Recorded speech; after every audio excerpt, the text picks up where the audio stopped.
live current affairs program where topical issues that border on politics, economy, sport, and sizzling national issues are analyzed.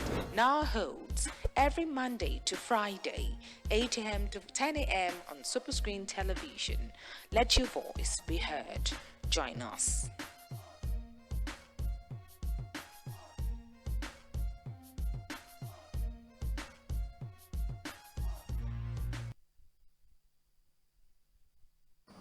All right, welcome back to the program. Many thanks for staying with us. And it's time for our first substantive for the day. And we want to first quickly direct your attention to our social media platforms. It's very simple. On Facebook, Twitter, and also on Instagram, you can follow us using the handle SuperscreenTVNG. And once you're there, feel free to drop your comments, your posts, your observations, and contribution to what we're going to be talking about and other topics that interest you.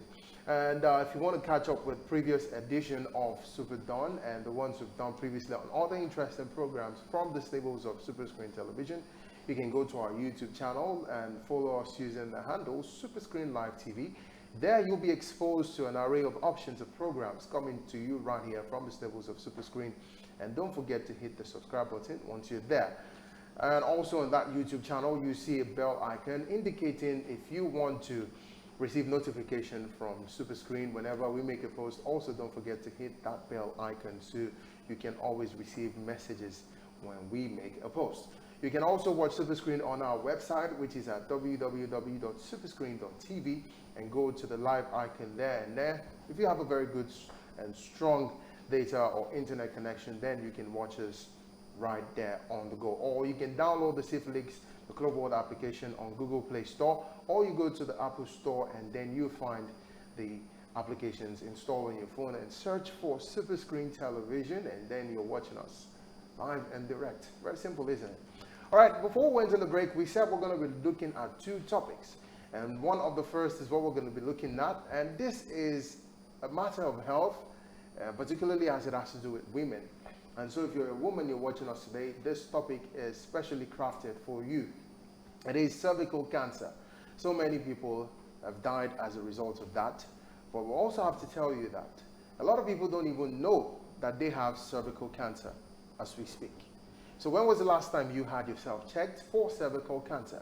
There are so many things that causes it. And I think before I give more details, we have a medical practitioner and a cervical cancer care expert right here with us to give us the details. Her name is Dr. Okeke Awele. Very good morning to you. Good morning to you. Welcome to Superdawn. Thank you. All right, we have so much to talk about. But first of all, since we're talking about cancer, cervical cancer, could you just lay a foundation on what cervical cancer is for the benefit of the viewers out there?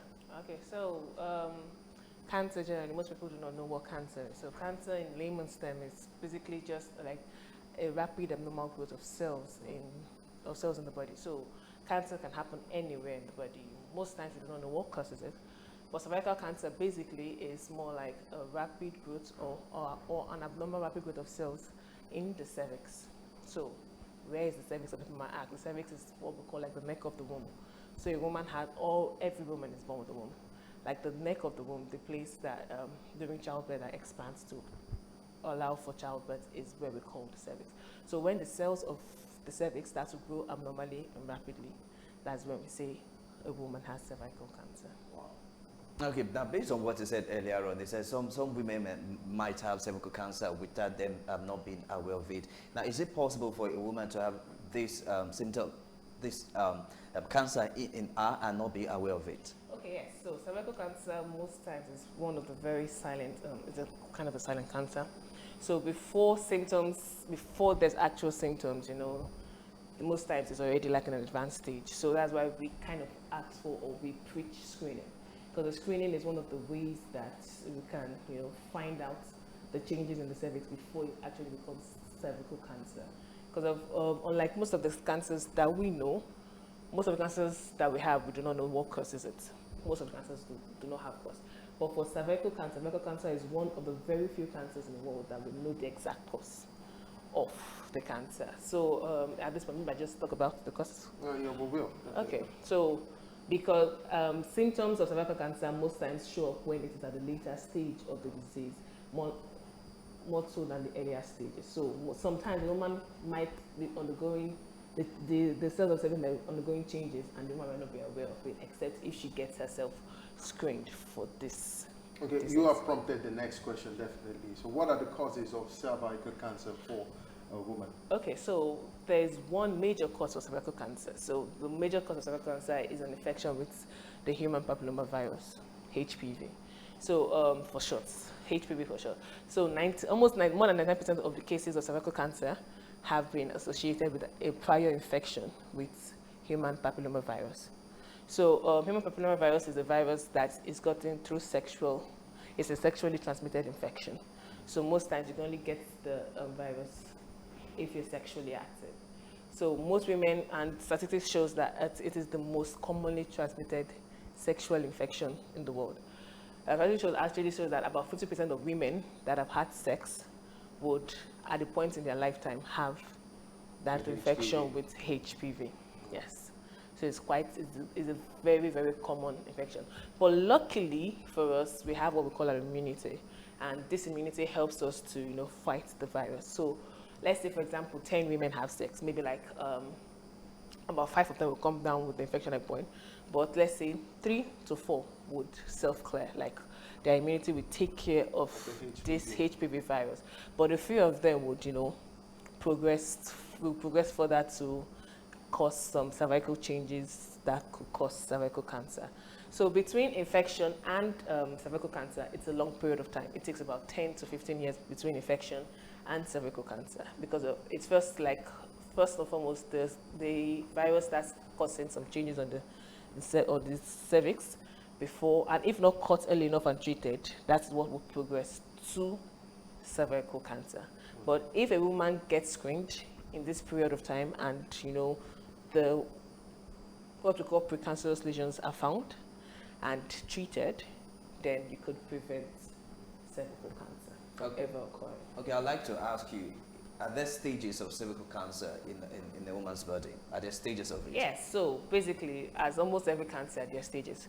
For cervical cancer, we have what we call, there's a stage before cancer, what we call precancerous lesion. So what we call cervical intraepithelial neoplasm. So basically, before it becomes cervical cancer, as I said before, there's an infection with HPV. So when a woman is infected with HPV, the virus starts causing some changes.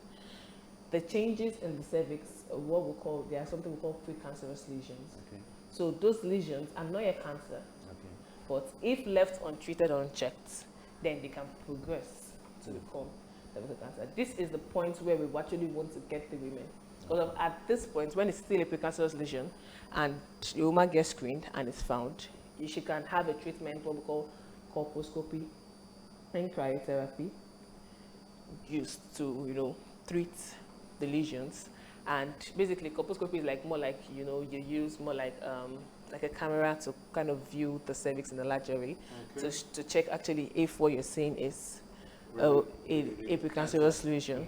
And the cryotherapy is like the use of very cold temperature to kill off to freeze the bad cells, and then the body takes care of it. So you prevent the lesions from ever continuing to get to cervical cancer. Okay, I'm aware, but before we go further with the questions, let's just inform our viewers that you have an opportunity to call in and ask the doctor certain questions as it has to do with your health, so you can find out more details about the cancer of the cervix that we're talking about. This is a very serious thing that people do not even know that they have. So it is also best that you find out some information as it has to do with your health.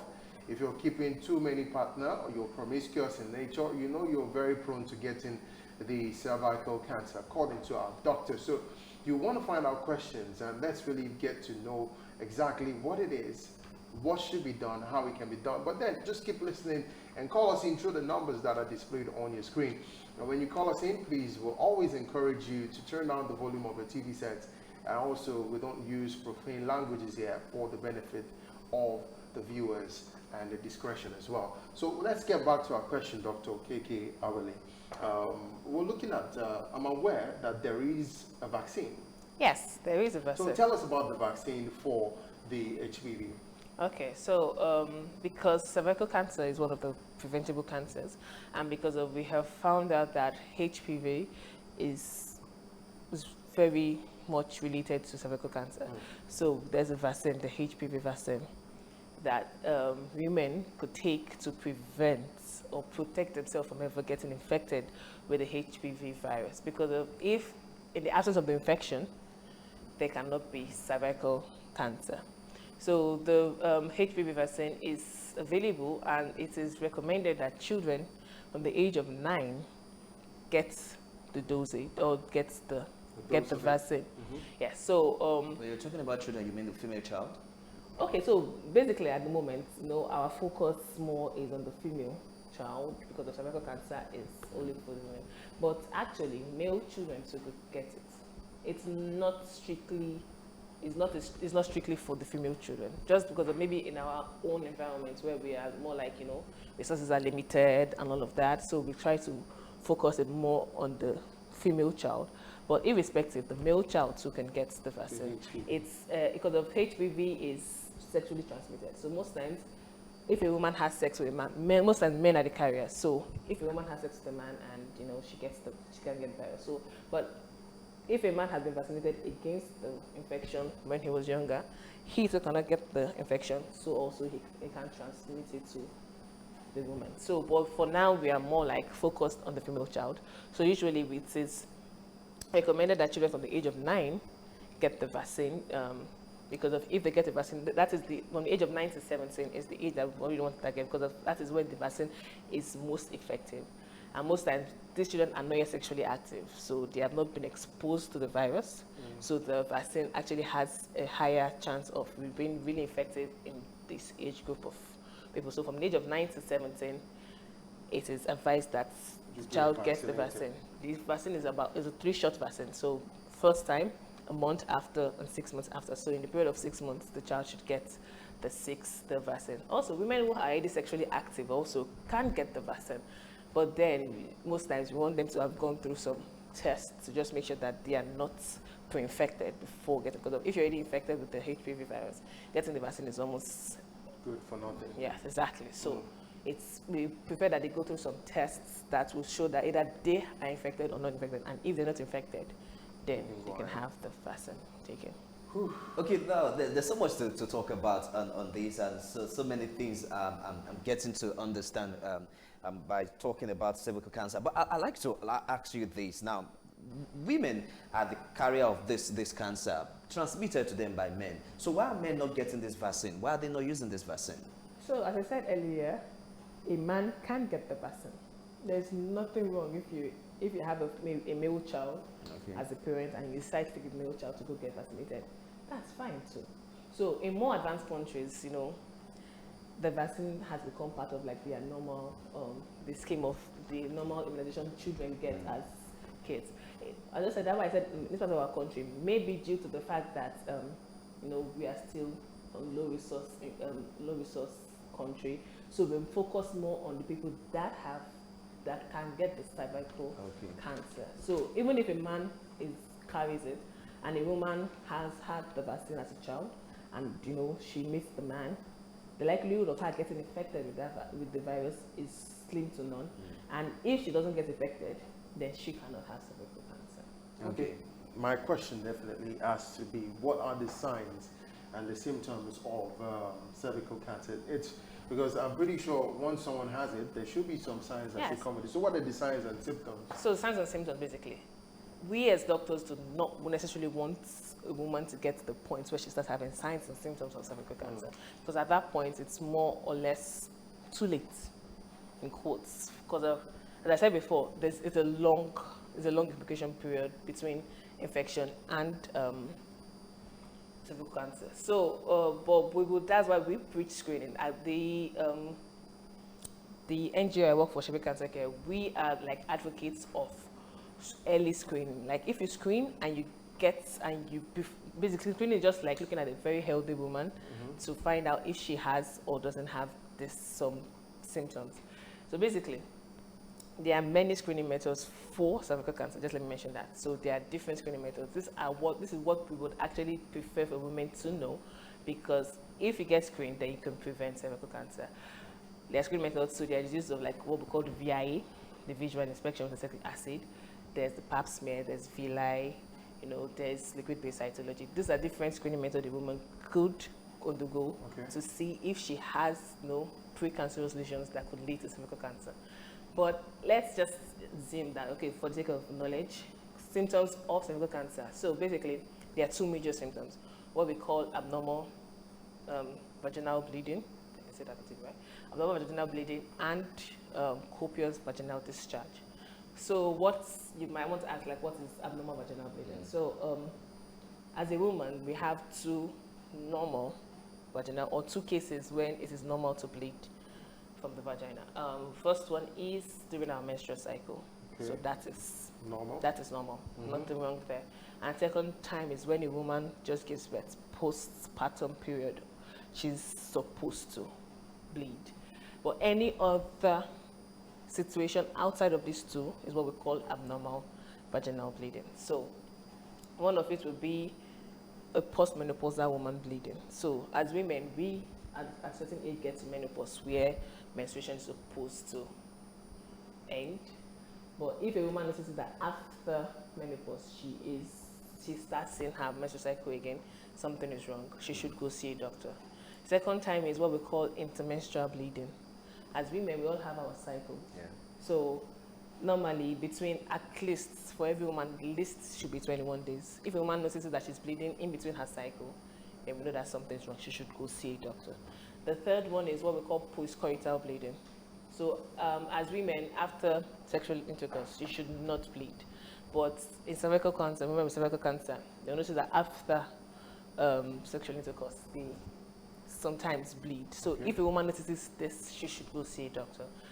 The fourth one is what we call copious foul-smelling vaginal discharge. So a woman notices that she's seeing some discharge from her vagina that is copious, I mean copious, like large volume, and it's really smelly. She should go see a doctor. These are the major signs of cervical cancer. Okay, can you run us through the types and the risk factors of cervical cancer? Okay, so types of cervical cancer. There's no types of cervical cancer. There's just cervical cancer.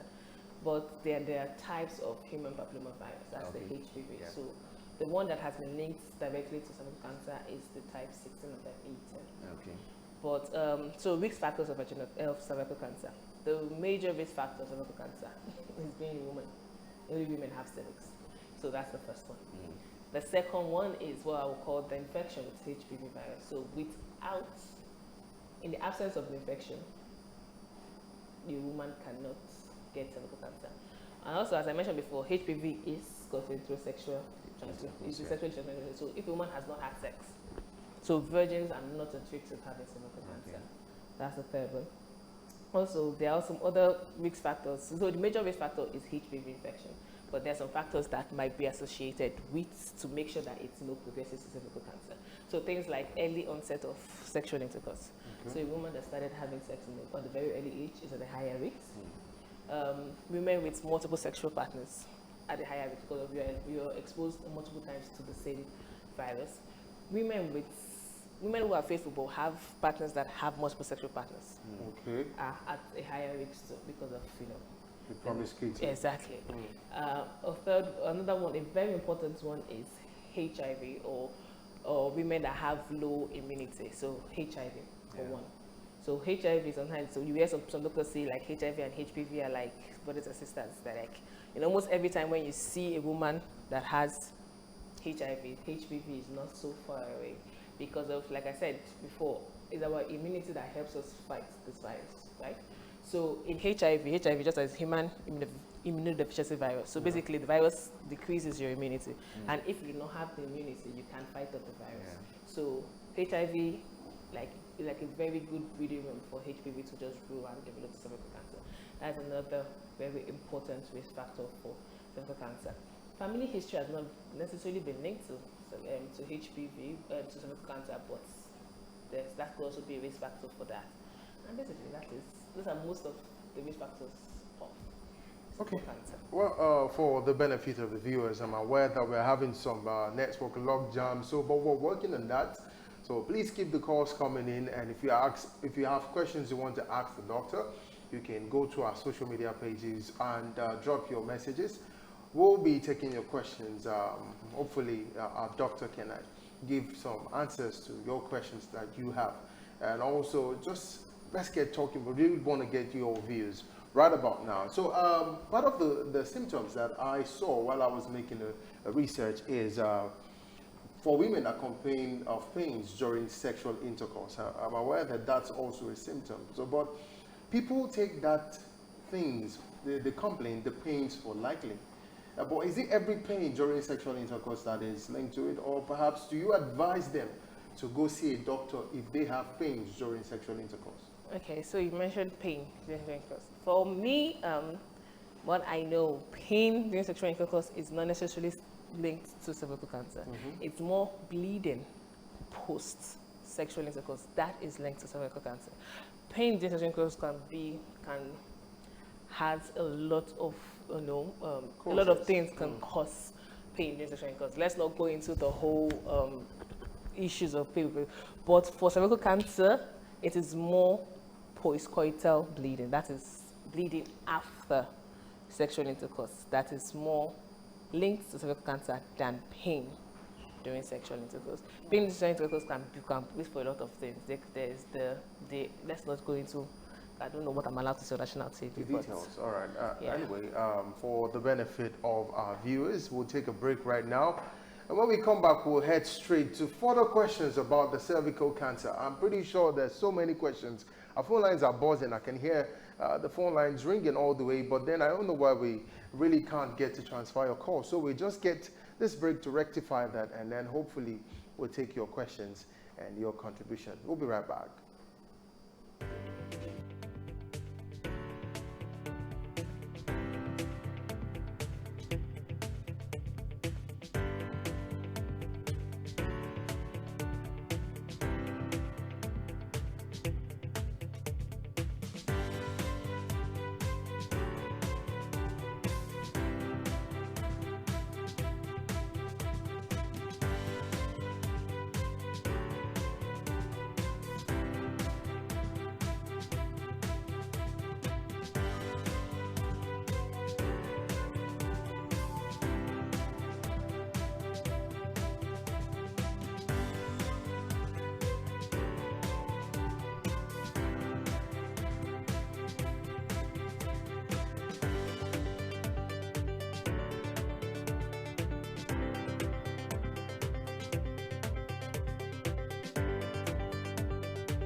All right, so glad to have you join us again. There's still Superdawn right here on Super Screen Television, where we're broadcasting to you live from our studios in Lagos, Southwest Nigeria. We still have our guests very much with us in the studio here, where we're talking and trying to give you guys the information and all you need to know about cervical cancer, talking about the early detection as well as the best way to protect yourself from it. And we'll still have our guest very much with us here, Dr. Awele Okeke, who is a cervical cancer expert. Okay, so talking about what we're discussing concerning cervical cancer, I'd like to know, does cervical cancer spread fast in the human body, and how long can cervical cancer go undetected? Okay, so let's start from the first one. I've mentioned this before, so as I keep saying, HPV is one of the HPV infection is the most important risk factor for cervical cancer. So can it spread, she said, can it spread on fast? Fast, okay, so as I said before, HPV infection is the most common or is the most important risk factor. And between infection and cervical cancer takes a long period of time. Like how so long? About 10 to 15 years, sometimes 20 years, between infection and cervical cancer. So it's a slow progressive cancer. That is why, as doctors, we tend to tell our patients or clients to get screened, because screening is the best way to detect it early enough to prevent cervical cancer. There are different screening methods and there are different ways to get screened, but screening is the most important way to prevent cervical cancer, safe for vaccination. So it takes a long period of time between infection and cervical cancer, in about 10 to 15 years. Okay, so sorry, please, we'll have to call you. We have Mrs. Ibrahim calling from Ikorodu.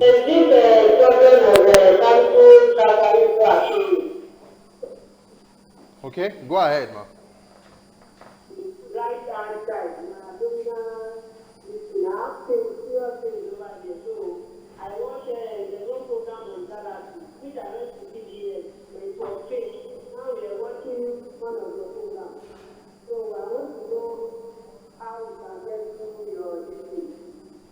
Okay, we'll be giving you information on a program before the end of the show, so please stay tuned, Mrs. Ibrahim. We'll give you some details. Right. Okay, sorry, I hope you don't call you wherever you are to come and you don't you guys. Please come again. I didn't get that. What did you say? She asked if it's free. Oh, if it's free. Oh, okay, I will talk about We'll the get there. program. We'll give you more information about that, Mrs. Ibrahim. Thank you very much for calling. All right. Okay, you were saying something, and then we'll let you respond to that. Please Okay, go ahead. what was the second question you asked? Yeah, if it can go undetected in the human woman body. Oh, yes. As I mentioned before, I told you that cervical cancer is one of the more silent cancers. So between infection and cervical cancer proper, most times, at the time a woman starts seeing symptoms, I mentioned earlier, at this point it's more advanced. It's at more advanced stage, so it could go undetected or it could be quiet in a woman's body most of the time. Okay, can you tell us about the pap smear? Pap smear. Yeah, Okay. tell us about the pap smear, and then we'll get to other questions as well. Okay, so pap smear. Or let me just start from this, or let me start this way. So cervical cancer, as I said, it's preventable, especially through screening. So there are a list of screening methods. So there's a large number of a few screening methods that can be used to prevent cervical cancer. Pap smear is one of it. There are a lot of others. So there's what we call VIA, visual inspection. Then there's pap smear. There's liquid-based cytology. So pap smear basically is more like when a woman goes to a medical practitioner and they take a sample from the cervix, like a smear, and send to the lab to check for if there are changes in the cervix that can point to precancerous lesions and all of that. So it's more like a screening method for cervical cancer. Basically, wow. Basically. Okay, this is very important. Is it curable? Cervical cancer. Is it curable? Okay, so cervical cancer proper, it depends on at what stage, we find it. But for the precancerous lesions, yes, it's curable. Remember I said that we have, before it gets to cervical cancer, we have precursors. So we have what we call the precancerous, the CIN 1, 2, 3, before we get to stage 0, stage 1, and all of that. So if we get to that when it is still CIN, so when it's still precancerous lesion, we can use what we call a colposcopy and cryotherapy machine to cure. Let's talk to Chidima. So sorry, Chidima is calling from Ijesha. Good morning, Chidima. Yeah, good morning. All right, welcome to Superdawn. Let's get your question. My question is that this HPV, What? Chidima, please come again. What's the question? HPV. Okay, you want to find out details of HPV. Okay, we'll let the doctor respond to your question. She really wants more details about the HPV. Maybe you could just throw more light about it. Okay, so HPV, full meaning human papillomavirus. It is the most commonly sexually transmitted infection known. It is the most common or is the most important risk factor for cervical cancer in women. HPV, for about more than 99% of all cervical cancer cases, have a history of a prior infection with the human papillomavirus. We get HPV is a sexually transmitted infection. Most times, the men are the carriers of this infection and the women get infected by this. It causes cervical cancer, but it takes a long period of time between infection and cervical cancer. That is why we preach about screening. Because if a woman gets screened regularly, the recommended time is once every 3 years. So if a woman gets screened once every 3 years, and there are any changes found on the cervix, we get to see these changes and we can offer treatment and cure before it becomes cervical cancer. Now, talking about the HPV vaccine, is it expensive for women out there to get? And then going back to Mrs. Ibrahim's question, when it comes to screening, are screening paid for? And then I understand that you work with an NGO and you guys are working on something. Can you give more information on that? Okay, so let's start from the HPV vaccine. Okay, so the HPV vaccine, it's not part of our national immunization scheme at the moment. Okay. So if a woman wants to get it for herself or give it to her child, she would have to pay out of pocket for it.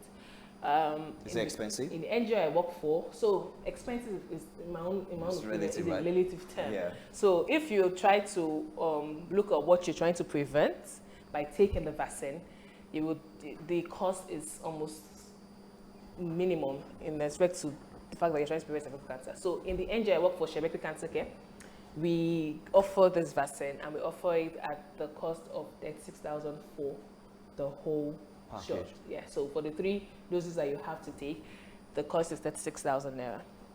At some other facilities might be more expensive, but for us, we've tried to, put in some subsidy to it to get it to, so 12,000 naira per dose over 6 months period, 30,000 naira over 6 months period. I think that is fair enough, in respect to what you are trying to prevent, which is cervical cancer. Because in the treatment of cervical cancer itself, a woman would spend nothing less. You would spend in the upwards of millions of naira to treat cervical cancer. And if you take a vaccine that is worth 36,000 naira to prevent it, I feel like that is fair enough. All right, on a final note now, before we wrap up, what's your advice to the women out there? Okay, so my advice is for women to take the initiative to get screened. So let me just mention this at this point, where, okay, so the NGO I work for, Cervical Cancer Care, we are partnered with Lagos State Government to bring cervical cancer screening to women in the community. So we will be screening from today at some 3 primary healthcare centers, Ralph Agbeshola Primary Center, Itailewa, Atikorodu, and Igadugo at Lagos Island will be screening, and this program is actually funded by Act Foundation. So I would like to tell women to take this opportunity to get screened at these various primary healthcare centers, and it is free. The screening is free, and the treatment also will be free. Okay, so I would like to tell women out there to take charge of their health. Cervical cancer is preventable, and we would like to see cervical cancer become a thing of the past. So take out your time, go to your health care professional and get screened for cervical cancer. All right, you've heard it all the way from the doctor, the cancer care expert. It's so nice to have you here. We've been speaking with Dr. Okeke Awele. Thank you for coming to Superdawn. My pleasure. All right, right about now, we'll take a break, and when we come back, we'll head straight to the sporting segment of Superdawn. Do stay with us.